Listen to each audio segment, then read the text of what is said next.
Broadcasting live from the Savai Triome on the plain of Ikoria, this is Tap Tap Concede. Welcome everybody to Tap Tap Concede. My name is Graham. Joining me this week is Cameron. Hello. And Nelson. Hi, what's up? And this week we're going to be talking a little bit about what Ikoria has done, primarily to Standard, but just sort of what cards from Ikoria have been showing up, and doing interesting things in formats that are not just Ikoria limited. Before we get into that, a reminder that this show is brought to you kindly by the wonderful folks at Card Kingdom. Do check out cardkingdom.com/LRR for all of your Card Kingdom needs. I am going to have to double check on when they think they might be shipping again, because maybe it's soon. We hope. Hope so. And of course, this show is brought to you by you and your kind support of our Patreon at patreon.com/loadingreadyrun. Another thing that will be brought to you by you is the Ikoria Lair of Behemoths nicknames. Yes, the Ikoria nicknames episode will be coming up fairly soon. We don't know exactly which episode of the podcast that will be, but nickname submissions are open. So you can head to lrr.cc/nicknames to take a look at our wonderful customized nickname site, which has already been active and someone found it early. So there's already a couple nicknames in there, but that's fine because everything is anonymized and randomized. So if you have suggestions for nicknames for Ikoria cards, throw them in there. And if you just want to go and see which ones are there and sort of lend an upvote to one that already exists, please do that. And then we'll go through all of the most popular community submissions when we do that episode. For now, though, let's talk about, because I've been playing a whole lot of Sealed and Draft, and that's been fun. I've definitely been enjoying that. But I don't know what's happening in Standard as far as Ikoria cards have gone on. When we were just coming online, you both said that you were running decks with like 16 uncastable cards. So that sounds interesting. It's quite the deck, Graham. It is a cycling deck, mainly featuring Flourishing Fox, and then also with like Draneth Stinger and Draneth Healer, and what's your name called? I usually cycle you. Valiant Rescuer is also a card I'm running in it, mainly for its actually I don't know why I'm running this guy. He's bad. It's the second best Fox. It's like you have two main plants, right? There's your Tarmogoyf, and then there's your Elspeth Sun's Champion, and so the Valiant Rescuer is actually Elspeth Sun's Champion in disguise. No, yeah, fair enough. When you need to make 3 soldiers, that's a very good description of that card, actually. Wow, I like that a lot. So Flourishing Fox is a single white mana for a 1/1 Fox. And whenever you cycle another card, you put a +1/+1 counter on Flourishing Fox. So it just gets very big. And it too has cycling for 1. So what a neat little clean design. And then you said it was Valiant Rescuer? Yes. Is the 3/1 for 1 and a white human soldier? Correct. Who cares? I'm actually not looking at it. And it has cycling for 2, and whenever you cycle a card for the first time that turn, you make a 1/1 human token. You create a 1/1 human as if from your very blood. You rescue it. Yes. Yeah. I guess the flavor of the card is that you have lost a card, right, by cycling it, but we're able to salvage something. You were able to rescue a human from it. Mm-hmm. Neat. I hadn't really thought of that until now, but that's good flavor. So let's continue introducing the creatures in the order with which you cast them. Flourishing Fox is like you usually cast it. It's your plan A. How aggressively are you mulliganing to get a Flourishing Fox in your opening hand? Well, so I'm only on 4 or 5 matches with this deck, I think. Cameron, have you played a ton? I jammed it for a couple of hours the other night, and okay, all right. Yeah, I'm pretty happy going down to 5 cards with this stack in my opening hand. You definitely don't need a ton of cards in your opening hand. It's just that you play so few lands that mulliganing is just a little dodgy because your land count is so low and you only usually have like 4 duels. I mean, maybe I'm just lucking into it, honestly. But a Flourishing Fox and a land with which to play it, I'm pretty happy because there's such an enormous density of cycling in the deck that you can usually dig yourselves out of problems. Yeah, like it's a very forgiving deck. The easier way to phrase this question, since you don't know how many hands you've had to put away if you're playing best of one, because it shows you it grabs 2 hands and shows you the better one. I think the better way to put it is you will keep almost any other 5 cards if you have Plains Flourishing Fox. Like the other 5, unless they're all land, like maybe you put that away. But I mean, if you had 6 lands in your opening hand, you're very likely to draw a lot of cyclers from there anyway. So it's tempting. You're playing a whole bunch of opts in this deck that don't let you scry. It's just cycling from one generic all the way down. The deck feels like, I don't know if they've come up with a name for the equivalent to Tavern Brawl in Arena, but the deck actually feels like a weird, different way to play Magic, where like, all you can just chew through your deck for a mana. Like every card in your deck is opt, right? You just like grind through the whole thing. So yeah, if you have a Flourishing Fox on one, you generally keep. That's the experience I've had. I don't know how greedily you mulligan, because I think you can win with Valiant Rescuer. Oh yeah. And so like it plays. I'm playing 12 uncastable cards, but don't let that fool you, because a lot of the other cards in this deck are unplayable, but if not quite uncastable. Okay, well, Nelson was running through the creatures, so I guess let's go back to there. But speaking I can't wait of to hear this. Unplayable creatures. No, just kidding. Drannith Stinger is actually pretty decent, like in draft. Like you've probably run into some Drannith Stinger decks. In draft, Drannith Stinger might even be better than Flourishing Fox. I don't know. I haven't been drafting a bunch lately. But this is 1 generic and a red for a 2/2 human. I'm not sure the profession. Wizard. And wizard, human wizard. It has cycling for 1 generic. Crucial. Only 1 to cycle this one. The rescuer actually cycles for 2, which the first time you realize that while you're in a game, it feels like you've been rocketed back to the Stone Ages of Onslaught or whatever. And then every time you cycle a card, deal 1 damage to each opponent. So it's a 2/2 that just adds an extra 1 point of damage onto all of your cycles. And I believe that's for every time that you cycle, not just once per turn like the rescuer. Correct. Yes, there's no constraint on that. Right. And then the last one does cycle for 1 generic as well, and that's often what you do with it.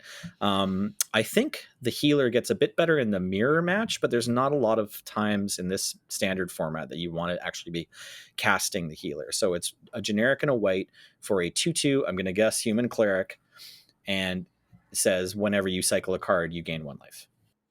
You are correct about the cleric part. Yes. Yeah. If your opponent has a stinger, suddenly it gets better. But otherwise, yeah, it's just it's better used to make your foxes bigger. So you're basically just sort of looking to run as many creatures with cycling, or cards with cycling 1 as you can, just so it's as cheap as feasible. That's right. Yeah. Yes. I mean, the typical play pattern is like turn 1 fox, turn 2 another creature, ideally just the fox, and then you can start cycling right away if you made your second land drop. If you have to play the rescuer or the stinger, that's fine. And then from turn 3 on, you're just cycling and making your land drops. And that's all you do, unless you don't beat them with these creatures, in which case there's 1 more spell you do cast, Cameron. Mm-hmm. That would be Zenith Flair. For 2 red-white, you get an instant that reads, Zenith Flair deals X damage to any target, and you gain X life, where X is the number of cards with a cycling ability in your graveyard. Ah, right. And remember, these are your creatures too. Yes. Like they all cycle. Even the fox has cycling. Yes. So if you are forced into some, if you get wrathed, right, that actually isn't the end of the world, because Zenith Flair will get you some value back on that exchange. So I've Zenith Flared for 9, 10, right? Like that's not uncommon on turn 4, where you've crunched a few times with your little creatures and gotten your opponent low. Maybe they've played a tap land, or sorry, a pain land of some kind, or a Rav Duel, and Zenith Flair just closes out the match. Yeah, and that's absolutely what it's there for. Wow. So this deck sounds awesome. I see why you say it. It sounds like, you're sort of playing a different game. A little bit, yeah. I would say it's like the cheapest standard deck that has a real shot that I can remember, like for a very long time. Like this deck just top forward the weekend Grand Prix last week in the weekly championship. Like is the only rare in it the Sacred Foundries? I think it is. Otherwise, it's like a draft deck that you put a bunch of like you mashed together 3 draft decks and got this. Yeah, you do want. Sorry, there's one more rare. You have the 4 Sacred Foundries you'd like to play, and then you absolutely should, if you can, pick up 1 copy of Lurrus of the Dream Den. We've talked about Lurrus before. This card only has 1 and 2 mana cards or permanent cards it wants to play anyway, and it's a white deck, so you just play Lurrus. You don't really cast Lurrus that much. It's just like much better than not playing a Lurrus because you don't really sacrifice anything, and it does give you a way to like grind up against the mirror or possibly steal games from time to time. So you just sort of have a Lurrus hanging around, just in case. Absolutely. Yep. Huh. Yep. You can rebuild after Shadow of the Sky. He's the good card that you keep around for company. Absolutely. So there's a version I was mentioning that top forward. It's Jeskai instead of just being Boros, and so then there's more rares just to have lands. There's 4 Hallowed Fountains, 4 Steam Vents, and 4 Rogrin Triome. I don't know if I'm saying that right. Rogrin Triome. Anyways, so 3 more sets of mana fixing you can pick up if you want to play Jeskai. And what that allows you to do is, okay, number 1, cast if you ever are in the situation that it would be beneficial to cast some of these cycling cards like Boon of the Wishgiver or Frostveil Ambush. It can come up. By the way, you do occasionally cast Gopher Blood and Footfall Crater. Have you cast a Footfall Crater yet? I have. I didn't like it wins you the game, but you're like, oh man, I'm doing not the thing. Well, yeah, you definitely you put it into the deck. It's in the deck to be a cycling card, but then occasionally you're like, oh, I just need trample on my 10/10 Fox, and then I win. So you do cast them, and then you cast Gopher Blood fairly regularly. Like oftentimes, Gopher Blood is beautiful because it's cycling, but then it's also your removal spell. Yeah, like a 10/10 Flourishing Fox will get rid of basically anything, right? And it. Yeah, and the blue, fairly often when I've been watching these games, at least when I'm casting, they cast Startling Development regularly, which is a combat trick. So the version that top forward includes blue, and this allows you to cast some of these cycling cards that you are already including, like Boon of the Wishgiver or Frostveil Ambush. And it also gives you access to Startling Development, which happens quite a bit. It does cost 12 more rares so that you get your 4 Hallowed Fountains, 4 Steam Vents, and 4 Rogrin Tomes. But then you can also cast, they include Improbable Alliance as an extra copy of Valiant Rescuer, basically, but except the tokens fly. Improbable Alliance is a 1 blue, 1 red enchantment from Throne of Eldraine that says whenever you draw your second card for the turn, make a 1/1 fairy. So it's just like the Rescue, where you make 1/1 token creature every turn as you go through your cycling. Oh, right. Yeah. I guess with so many cheap cyclers, are you in a position where you're drawing a second card on your turn and then cycling 2 cards on your opponent's turn? Yeah, if that's the way you want to do it. Already, if you have a Rescuer, you're planning to cycle on their turn. And then if you have Stingers, it kind of doesn't matter. If you have a Fox, it's worse to cycle on your own turn. So this is very much the plan B. But, the Improbable Alliance allows you to play a game where you start with the Fox and then you still have a lot of game. You still have a lot of things you can do if you lose your Foxes and they're still at a healthy life total. Yeah, and the nature of the creatures that you are playing is that they, this isn't prowess. where playing spells on your opponent's turn or outside of combat or before you're able to get value off them feels really bad. Like a Flourishing Fox gets counters, right? Dreadnought Stinger does damage. Rescuer makes tokens. So you're not losing a whole lot if you have to play kind of a slower game. Yeah. Zenith Flair, too, I just want to talk about it again, is just wildly powerful. Like, if you haven't been in this situation yet, you do sometimes just lose the game from 15 life. Like, they'll just cycle. They spend, 4 turns cycling and making their creatures bigger and attacking you, and you're trading resources to deal with that. And then, like, meanwhile, they've stung you down to 15, or you had to pay 2 life, so your breeding pool came into play untapped, and then they have an instant speed burn spell that deals more than 10 damage. Like, it's very wild. It's even a lightning helix effect. Like, it gains them life. So yeah, this is a good deck. Like, the release of Ikoria included this. It wasn't the most exciting thing that everyone was talking about as the set was released, but included this cool, very, very cheap standard deck. So if you've been thinking about trying standard, but you don't have any wild cards or you don't have any money or whatever, like, this is extremely cheap as far as good standard decks go. Especially since a lot of the wild cards that go into crafting it are crafting a mana base, which is handy anyways, right? Like, you're not crafting things that are exclusive to this deck. Yeah, you're not crafting like a Command the Dread Horde or like, a set of like liches or something that's totally unplayable in every other deck. This is exciting to me. I might play around with this deck. It just sounds like a fun sort of mini game of Magic.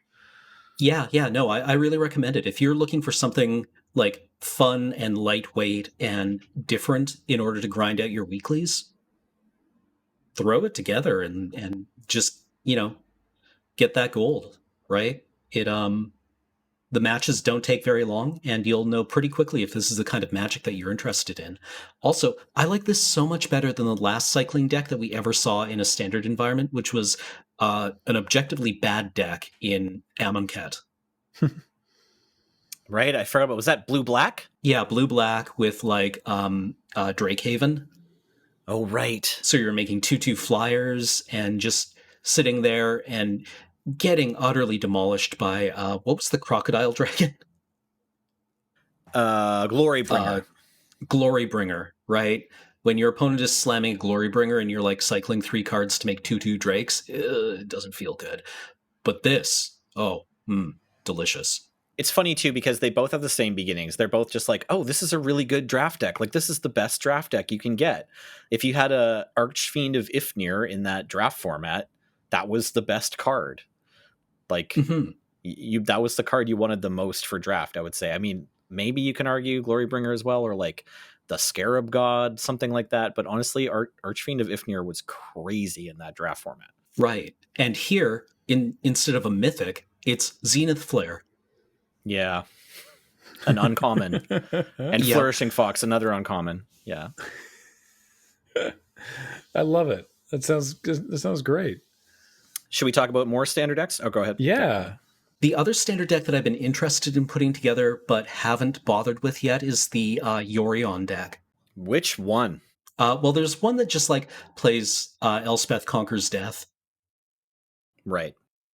And just flickers it a bunch. And, it's your standard kind of like, I have countered and removed all of your stuff, and now I'm going to very, very slowly lower a shipping container of value on top of you. So this is Yorion Sky Nomad, 3 Azorius for a 4/5 legendary bird serpent. It has companion, but it doesn't sound like it's being run as one. It's probably just being run as a 4 of in the main here. Nope, it's a companion. Is it really? Yeah, okay, just one in the sideboard. Yep. Just one in the board. Okay. So it's a 4/5 flyer. The companion clause then is interesting. I want to talk about that. It's that your deck has to have 20 more cards than the minimum deck size. So we're looking at 80 card standard decks here. And when Yorion enters the battlefield, exile any number of other non-land permanents you own and control. Return those to the battlefield at the beginning of the next end step. So this sounds like it's not simply slotting into the existing Azorius or Esper control decks. This is its own deck. No, unfortunately, like as exciting as that would be, and like that's also the case, or I guess I should say like yes and no.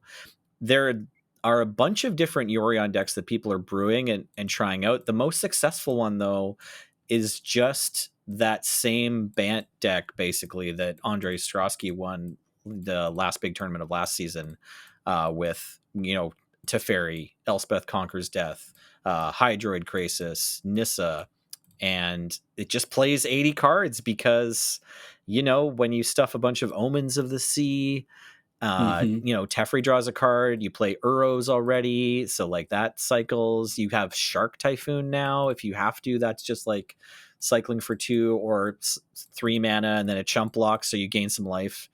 It's got all of, and then it plays a whole bunch of temples to smooth out the draw. It's got a bunch of ways to try to mitigate the 80 card detriment. And yeah, it just basically looks the same as the straightforward Bant deck that was 60 cards in the previous season. Yeah, and also like there are other good ETB cards like Agent of Treachery. Yeah, like that. It's a very greedy deck.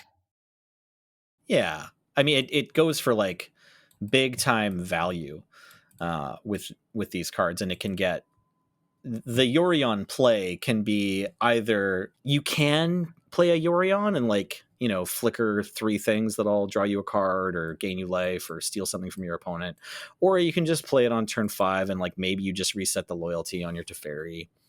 If you reset your Elspeth Conquers Death, that's pretty great. But sometimes you just slam it because you don't have another defensive play. And honestly, the decks that are doing that are competing. If you, at the bare minimum, are playing a companion with no real synergy with your deck plan, that is, I would say, acceptable and kind of what, it's just the minimum for what competitive decks are looking for right now. Like sometimes Yorion is just a 5 or a 4/5 flyer. Now, when Cam said the Yorion deck, you said which one? I did. Thank you. Yeah. So the Bant one that he was talking about is certainly the main Yorion deck now. It's kind of settled into a position of dominance as like it's on the first tier of decks. This past weekend, the CFB weekly season championships, Canister, aka Peter am I going to get this wrong? I want to say Peter Glogowski. Maybe that's wrong. Anyways, sorry about that. Canister, whoever you are, get me in the comments. I'm trying to remember my pros' names and their monikers and stuff. Anyways, came in second with this deck, and similar versions are awash in the ladder and in the qualifier tournaments going around the clock there. But there's a bunch of things you can do with Yorion. I was enamored with this plan of playing Yorion Doom Foretold, an Esper deck that does play a whole bunch of 2-mana cantrips. So when Emma Handy, our friend MTG, shared her list on Twitter, I was like really excited to go and build it, spent all my wild cards, and I've not been very successful with this deck, but it is a really cool idea. So you do get value out of Yorion pretty much every time you play the Sky Noodle, because you're playing a whole bunch of eggs and Omens of the Sea, and then you also have some planeswalkers and stuff, so there's little value you can get, but you tend to like draw 4 or 5 cards, and then you're also playing Dance of the Manse. So once you get rid of your rocks to Doom Foretold, or you just sacrifice them so they're in your graveyard for Dance of the Manse, you get to bring back a bunch of 4/4s, and it's a fun deck. But there's other Yorion decks too. There's Yorion Fires has also been fairly popular. So this is another important part of the metagame, Fires of Invention, which with the release of the Triumphs has become a 4-color deck instead of just Jeskai.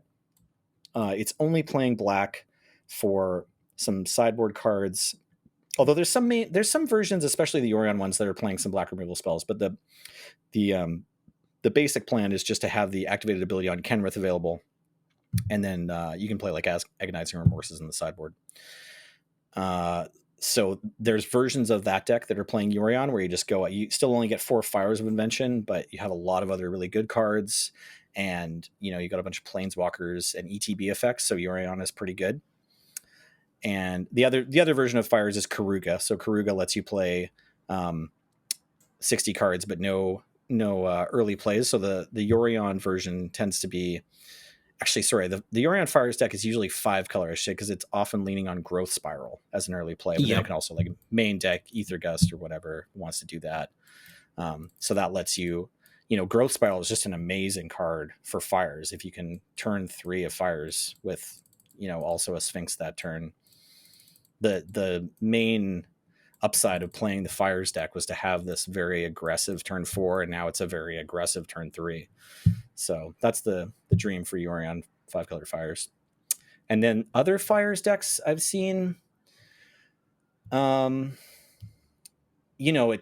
more like the thing that I was doing with the Doom Foretold, or like people that are trying to get the most value out of the trigger. So it's ETB effects, or just decks that can handle playing 80 cards and they want the flying companion. Mm-hmm. I think like the Fires decks I've seen have actually been everything but black, like 4 color Fires. Right. Yeah, and you're playing like Omen of the Forge. You're playing Uro because why not, right? If you can cast Uro, why aren't you playing Uro? Uro's very good. And also just Genesis Ultimatum because you can get there. Right. Oh my goodness. In the first week, I saw people playing the Jeskai Ultimatum. Brilliant Ultimatum? No, that's not right. I can't remember what it's called. But yeah, I saw a version playing a lot. Inspired Ultimatum. Thank you. So blue, red, white, sorcery. Target player gains 5 life. Inspired Ultimatum deals 5 damage to any target. You draw 5 cards. The other one Cameron mentioned, Genesis Ultimatum, is the green, blue, red. Sorcery, look at the top 5 cards of your library. Put any number of permanents from among them onto the battlefield and the rest into your hand. Exile Genesis Ultimatum. Cool. Yeah. Wow. So, yeah, like Genesis Ultimatum, you can hit a couple of Planeswalkers, an Elspeth Conquers Death, maybe an Omen of the Forge or an Omen of the Sea, right? It all just feels good. Yeah, really exciting stuff. Another deck that is still fairly popular and made the top 4 of this big weekly event was Wilderness Reclamation. So this is Timur Rec, people are usually calling it.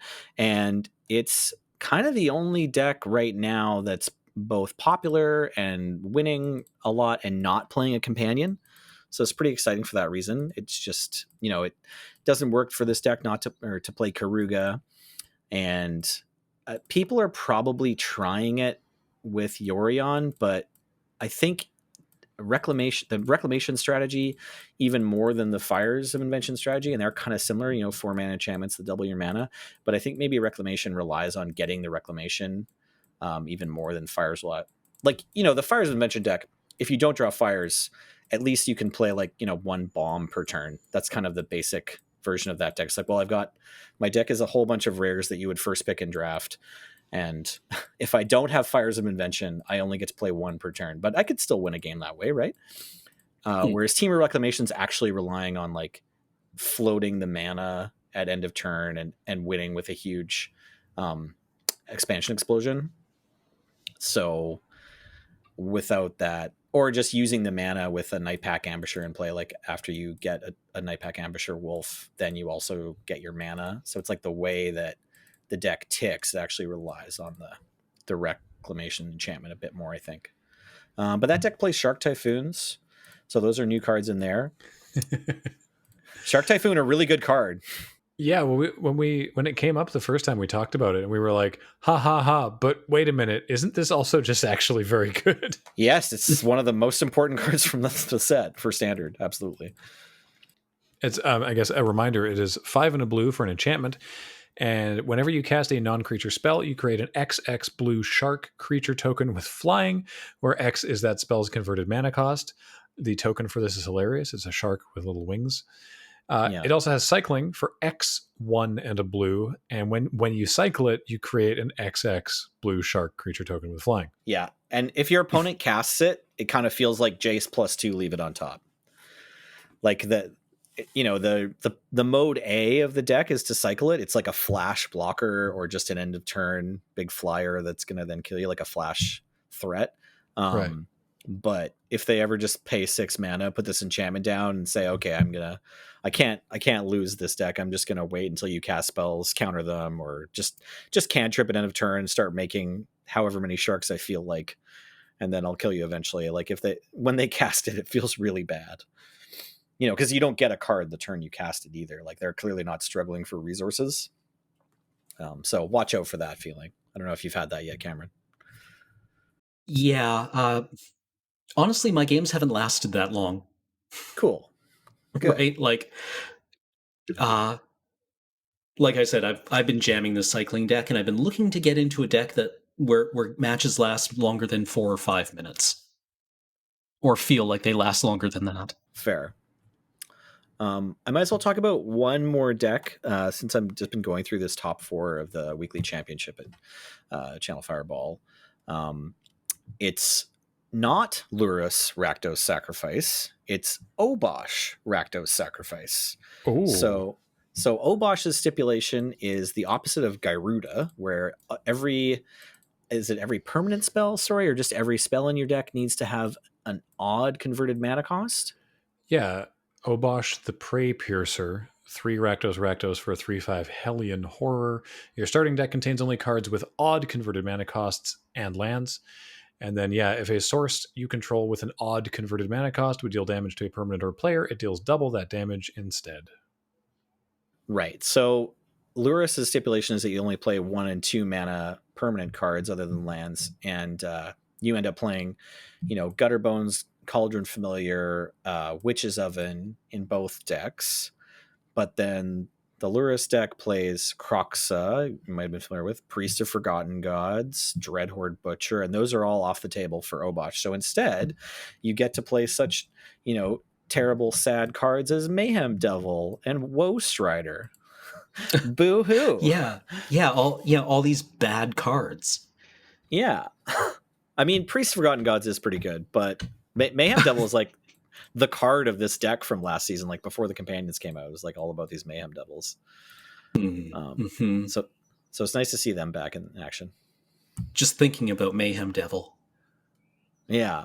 Watch out. Leaning back in my chair, feeling warm thoughts about Mayhem Devil.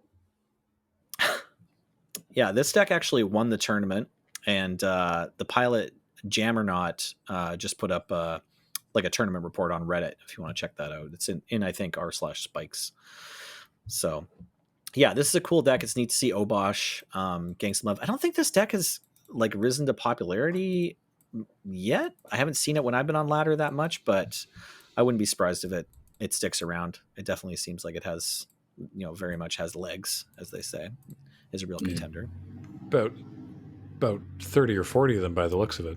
Yeah, legs and teeth and all kinds of weird parts. Also, another cool include in this deck that I don't think any other constructed deck has been playing, Heraldic Banner from Throne of Eldraine. Yeah, so this is a 3-mana spell. You have to, when you're only playing odd cards, sometimes, same with Gyruda, it's like sometimes you stretch out for a card that doesn't really see play in any other decks because the constraint matters.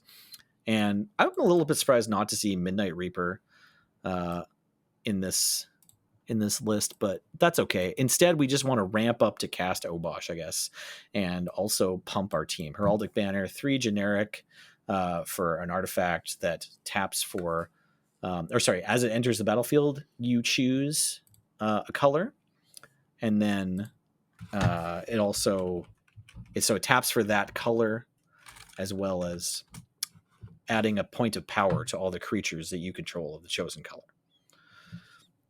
So in this deck, I'm thinking you always name black. Right. Yeah. And that's a lot of what's happening in Standard right now. Yorion decks, Rakdos Sacrifice decks, lots of Wilderness Reclamation, lots of Fires of Fires of Invention. Yeah, I mean, I guess the Fires deck hasn't gone away, potentially has only gotten better, as there's just a bigger selection of possible things to cast for free. I'm just trying to think of what has anything fallen to the side since last season. Well, since Ikoria's release, are all those decks, obviously Fires is there, Timur, there was the Storytime deck, there was the various control decks, Teferis flying around all over the place. Are all those decks still there and there's just more decks, or are some of the decks like, this is not as good anymore? No, you mentioned one that's important, actually. The Timur Adventure deck I haven't seen. I know Luis Salvato was playing it all through last season, streaming it regularly, and I'm not sure if he still is, but I haven't run into anyone playing any Timur Adventure.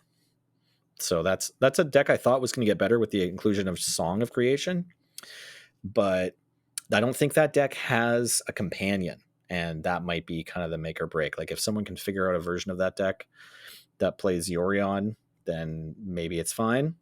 But you really want to draw your 2-drop artifact. It's kind of the same position as Timur Reclamation, right? Where you really want your card that the deck is named after. Right? You really want your Lucky Clover if you're playing Adventures, and you really want your Reclamation if you're playing Reclamation. So yeah, that's one that I haven't seen. All right, cool.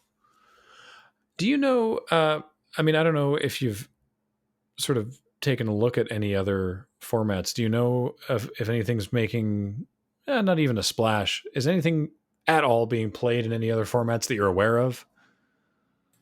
I think Luris is breaking really old formats open. Yeah, we mentioned that a little bit last week. I'd like to get maybe a better understanding just for myself of what's going on there. We talked about how this was help me out here, Vintage Legacy. Yeah, both of those have like a Black Lotus, that you can cast. Because you just Black Lotus, Luris, bring back the Black Lotus, use it again. Yeah, that's like pretty strong. It's like you get a 3 free 2 lifelink out of your Black Lotus, and then if you can untap with it, you keep having a Black Lotus every turn, I guess. Right. This is, Luris of the Dream Den, 1 Orzhov for a 3/2 Cat Nightmare. Each permanent in your starting deck has a converted mana cost of 2 or less. Also, it's got lifelink, which is neat. During each of your turns, you may cast 1 permanent spell with CMC 2 or less from your graveyard. And 0 is less than 2. So you get to keep on lotusing. Yeah, just taking a brief look at the Vintage metagame on MTG Goldfish, it's like all the same archetypes are there. They just all have Luris now as well. So, in Vintage, there's a bunch of different decks, and like a lot of them share about 40 cards. But you do draw the remaining 20. It's just that there's like all these auto includes that you have to play to compete. They're really expensive to buy in paper, and now Luris just seems to kind of be part of that team, right? Like Luris is your little friend. There's no tax on these decks for the most part. Workshop aggro or whatever, or workshop control, like the workshop decks maybe can't play Luris because they have a whole bunch of 3s and 4s and 6s or whatever that they need to cast. But all the other kind of like the blue-black control, or the like blue-green combo, or the blue-black combo, or the like 5-color everything or whatever that also has Storm, all these Vintage decks, it's not actually a tax on them to just stick a Luris in their sideboard and now they have an extra card. So that's just what, the Underworld Breach Storm decks and the Paradoxical Outcome Storm decks and like the, grindier I only win with Time Vault decks are doing or whatever. It's just an addition to the Vintage set of cards that you play before you make any deck building decisions, right? Like the Vintage. I got my Lotus, I got my Luris. Now, what kind of deck am I building? It's just everything gets it now. Yeah, when you're drafting, you're like, okay, I need 23 cards because I'm going to play 17 land. You're not sitting down to draft thinking, okay, what are my 40 cards going to be?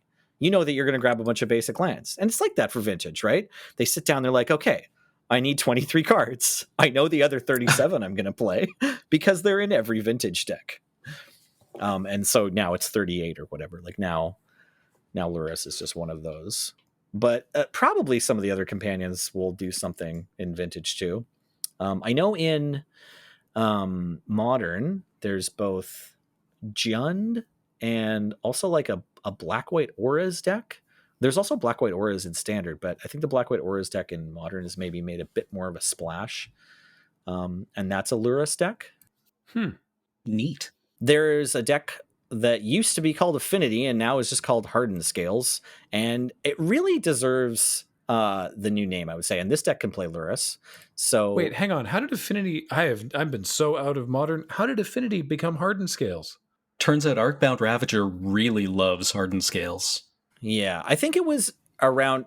Yeah, it's true, but the push, I believe, came in Kaladesh, where Hangerback Walker was already around and an option for these Affinity decks. And then when Walking Ballista was printed, it was like, okay, now a lot of the cards that I want to play in this deck already, like Ravager, Walking Ballista, Hangerback Walker, all really like Hardened Scales. So why don't I play that? And then it took off and it became kind of the preferred version, the more successful version of Affinity, but it still played some of the regular cards we were seeing from the Affinity decks. But now, you can play Lurrus in that, and now it's like an all Hardened Scales list with Arcbound Worker that we saw before, an animation module, and now the Ozolith from Ikoria. Sorry, trying to remember the name of this set. So the Ozolith is one generic legendary artifact with 2 triggered abilities. The first one, whenever a creature you control leaves the battlefield, if it had counters on it, put those counters on the Ozolith. So regularly in games of this deck, you're going to slam a bunch of +1/+1 counters on this rock. And then the other triggered ability is at the beginning of combat on your turn, if the Ozolith has counters on it, you may move all counters from the Ozolith onto target creature.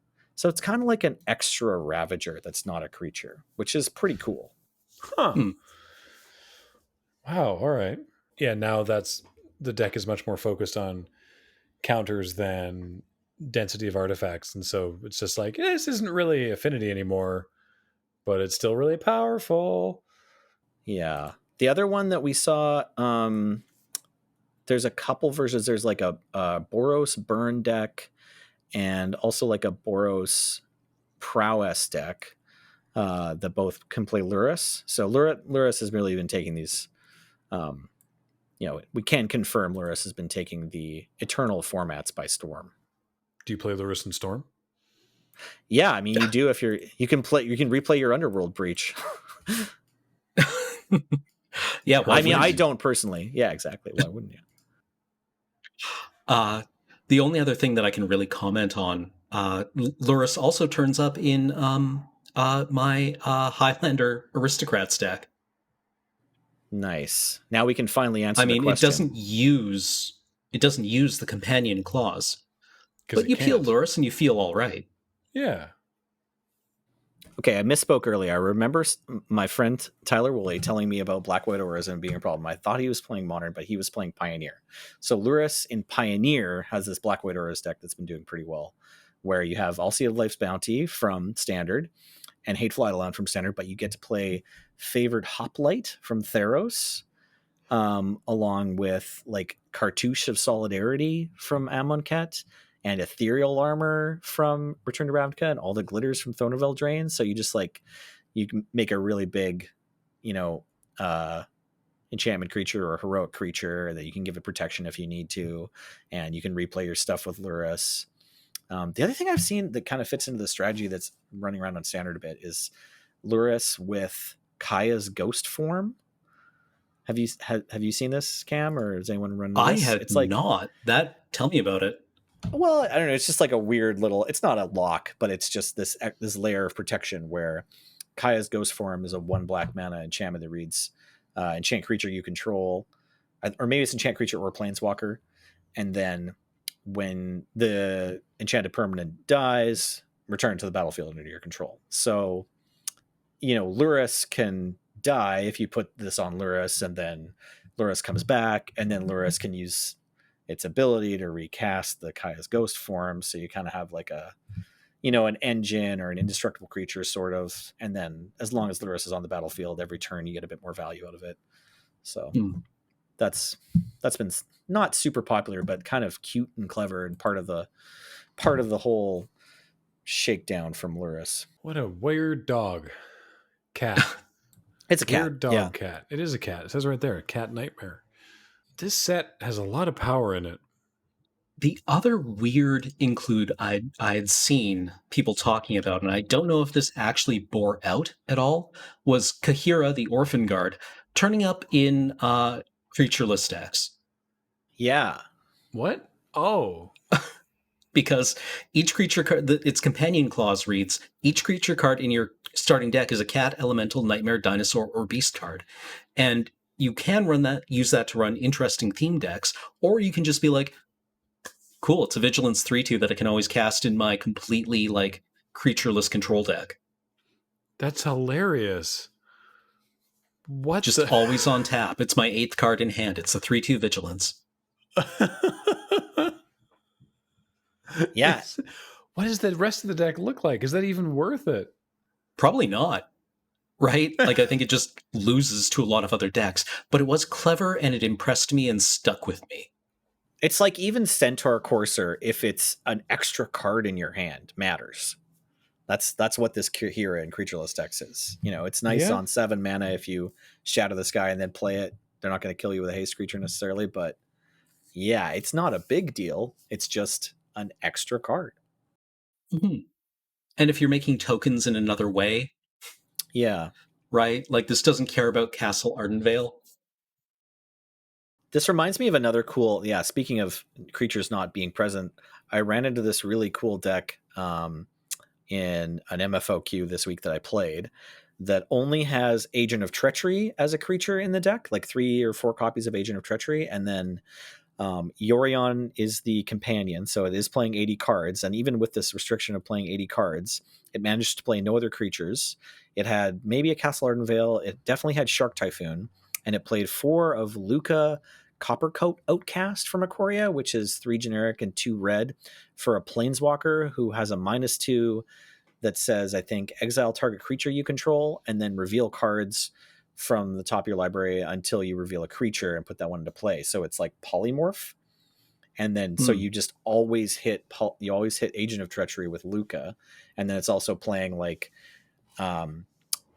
spells that clone your own creatures, like Mirror Maid or Quasi Duplicate, or this new one, Mythos of Iluna, which is 2 generic and 2 blue for make a copy of target permanent you control. So that was just like a cool deck that's also like bearing with these restrictions in mind. And Polymorph has been a powerful standard deck in the past. That is silly, and I enjoy it. That's a lot of how I feel about Ikoria as a whole. It's just like, well, that's very like Pouncing Shore Shark of all things, the shark with arms, just like, that's silly. This is great. Yep. Yeah, no, it's a cool set. Like, I'm not sure there's been any other huge build-arounds that have shown up in the formats that I know, but I know, like, Jeremy White Windmill Slam that 5 mana Flash Shark that counters a spell. Yes, he did, and he won some games with it in Highlander at our FCF recently, right? Yeah, the Voracious Great Shark. Yeah. Da-da. Da-da. And, like, I'm surprised, like, there isn't a Bant control deck that's playing, like, those counterspell creatures at 3, 4, and 5 mana. But maybe they're just not good enough. We talked about this before, didn't we? There's the Great Shark, and then Frilled Mystic, and then what's the 3 one? It's the fairy? The Adventure Fairy. Right. What is its name? I should probably have looked this up. I want to say Night Veil Sprite. Is that right? It's some sort of sprite. Anyways, it's blue for a 2/1 flying, and then its adventure is 3 mana to counter a cheap spell, right? Like counter a spell with converted mana cost 3 or less or something. Yeah, sorry, Hypnotic Sprite. Hypnotic Sprite. There we go. Night Veil Sprite is some other sprite. Yeah. That's probably cute, right? I think that's probably a cute deck, but it might not work. I'm a little bit surprised we haven't seen more Voracious Great Sharks in Standard. It definitely seems like a card that a blue-white control deck would want to have, but I suppose there's a lot of options. So maybe as the format, continues, we'll see it more. It's also like it only counters a creature, right? Creatures or artifacts. It doesn't counter a planeswalker, or an enchantment, and those are a lot of like what the format's built around right now. Only creatures and artifacts. If it could counter Elspeth Conquers Death, I think we would be seeing a lot more Voracious Great Sharks running. Oh, yeah, that's a good point. Yeah. And I think those decks also probably don't contend well with the Fires of Invention deck, right? Which is just slamming like 2 threats a turn. So you get the first one, hopefully, but the second one that they also cast for free, less good. Yeah, no, that's a good point, Cameron. Did we already talk about how is Karuga in the Fires deck now? So there's Karuga Fires is the normal one, yes. That's the 60 card version. And then there's just also now been accepted as the general one that gets used now. Yeah, well, because the Adventure Bone Crusher Giants or Brazen Borrowers, if you want to play those, allow you some early interaction. So it's actually a pretty tight fit. I don't even remember which 2 or 1-drop spells they were playing beforehand. Like maybe that deck played Opt a month ago. I can't remember. Though it wasn't much of a stretch for them to play Karuga. And then what's the non-normal Fires? Oh, sorry. We talked about it a little bit earlier, Yorion, and sometimes it's 5 color or 4 color, not black. Yeah, absolutely. Just trying to keep a handle on all of it. Standard, I tell you. Well, it's like it's changed a lot. There are a lot of new cards, but right now the metagame somewhat similarly resembles the metagame from just the end of like before Ikoria, where we have Bant ramp, Bant control, ECD Teferi deck, and then we have Wilderness Reclamation doing pretty good, and Rakdos Sacrifice doing pretty well. There's this cool new aggro deck that's new, but it kind of has taken the place of the mono red aggro deck we saw before. What's the new one? The aggro deck is the cycling deck. The cycling deck is right. It's new and it's absolutely an aggro deck. It has a cool burn spell that sometimes you win with without attacking, but usually you're winning with Flourishing Fox. I love that you can just like you do all the cycling stuff, but then you can generally win by like, oh, by the way, you take 11. What? Yeah. Here's this 30-point life swing. Right? Like it. I always think back to that one vintage match that LSV posted on YouTube, where he's like, "Oh, I don't know. I think I've misplayed here. I think I punted this one, and well, let's just go to our draw step and see what happens." And he peels Ancestral Recall and just goes, "Huh, skill." Right? It's very much the same thing with that cycling deck. Yeah, that's fair. It's an easy deck to pick up and get halfway decent with. Speaking of halfway decent, the folks over at cardkingdom.com are extremely decent, I would say. And whenever shipping begins again, they're going to be happy to ship you some Magic cards.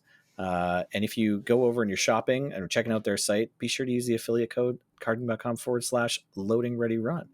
And whenever they can ship you something, if you say a button, please, they will ship you a button that will say something. It'll say something. Yes, that's true. I haven't been mentioning the buttons recently. But yes, the buttons will still continue to occur. And also what will also hopefully continue to occur is your support, your kind support of our Patreon at patreon.com/loading-ready-run. I didn't realize how long we've been talking about mostly standard. That was great. Thank you, Nelson, for carrying a bunch of that. You're welcome. Thank you. Until next time, this has been Nelson. Thanks. And Cameron. Hi. And myself, Graham. And thanks to James also for assist here. And we will talk to you next time on Tap Tap Concede. Bye, everybody. Bye. Bye.